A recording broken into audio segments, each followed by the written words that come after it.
À la même table, ce dimanche, était représenté le mouvement Nous le ferons, le mouvement populaire de libération, Nouvelle Force nationale et le parti Les Démocrates.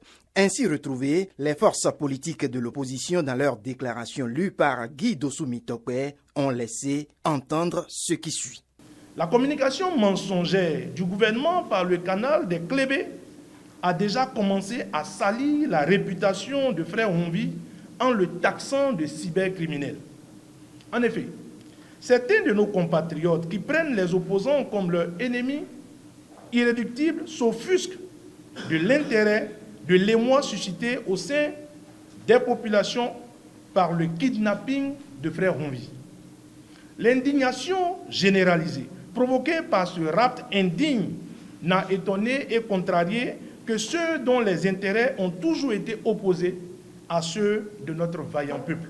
Pour Renaud Agbodjo, l'arrestation du frère Honvi dans son déroulé porte déjà des germes d'un enlèvement pur et simple.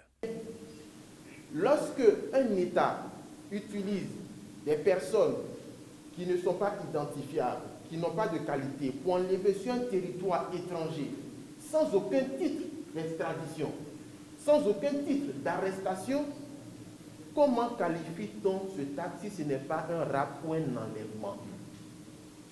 Donc, le débat sur le terrain juridique, il est simple en fait. Loin d'être forcément des instigateurs ou commanditaires des dénonciations du frère Honvi, Expérience TB dira qu'ils sont engagés dans une lutte du peuple. Que chacun apporte sa contribution à cette lutte qui n'est pas une lutte d'un parti ou d'une organisation, c'est la lutte du peuple que nous portons. Et comme vous le savez, c'est les jeunes qui sont en train de payer le prix le plus cher de cette bataille.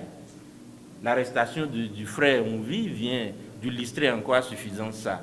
Ainsi donc, selon les forces politiques de l'opposition, le frère Honvi n'est ni un délinquant ni un cybercriminel. Nous voulons dire haut et fort que Honvi n'est ni un délinquant ni un cybercriminel. Son seul crime est sa pugnacité à mettre en exergue les dérives d'un régime finissant. Que nos poètes le louent à travers leurs verves, que nos chansonniers chantent son courage, sa probité, que la jeunesse redouble d'imagination pour immortaliser ce terreau.